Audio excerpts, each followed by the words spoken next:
ஆனைமுகனை தொழுதால் நவக்கிரகங்களும் மகிழும். நல்லதே நடக்கும், நல்லதே நடக்கும்.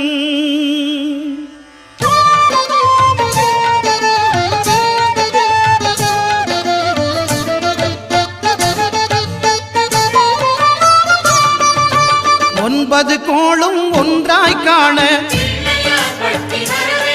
அங்கு கற்பகம் என்னும் கடவுளின் மெய்யில் ஒன்பது கோளும் ஒன்றாய் காண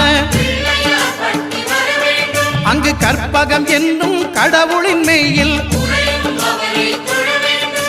சூரியன் முதலாய் 9 கிரகமும் பலவித குணங்களை கொண்டிருக்கும். எங்கள் கற்பக தருவில் அவை வரும்போது ஒன்றாய் சேர்ந்து பலனளிக்கும்.